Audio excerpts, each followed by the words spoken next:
Voici 5 choses que j'aimerais transmettre à mon enfant si j'étais déjà maman. La première, c'est l'amour de soi. On est dans une société qui a tendance plutôt à la dévalorisation, à la comparaison avec les autres.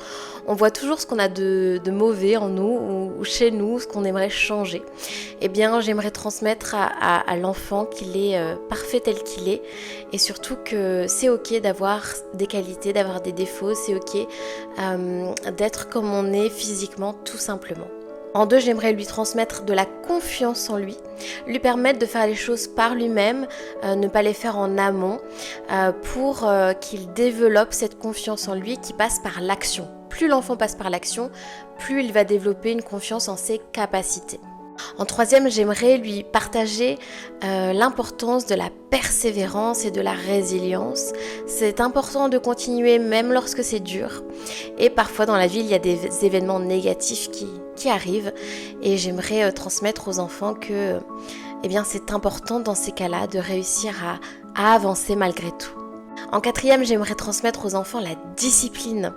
On sait que c'est l'une des clés de la réussite, la discipline, réussir à se lever chaque matin et à faire des choses parfois compliquées, que ce soit une routine sportive, que ce soit une routine au travail. Réussir à mettre en place des disciplines, c'est une des clés de la réussite, donc c'est quelque chose que j'aimerais transmettre aux enfants. Et enfin, j'aimerais transmettre aux enfants la communication bienveillante, permettre à l'enfant de s'exprimer, d'écouter ses émotions, de se sentir valorisé, entendu. Ça ne veut pas dire céder à tout ce que l'enfant souhaite, mais ça veut dire au moins lui laisser une place pour pouvoir s'exprimer. Et lorsqu'il fait des bêtises, lorsqu'il y a des événements négatifs qui se passent, essayer dans la plupart des cas de communiquer positivement, de reformuler sans crier, sans taper, vraiment essayer d'être dans la bienveillance tout en posant un cadre et en posant des limites bien sûr.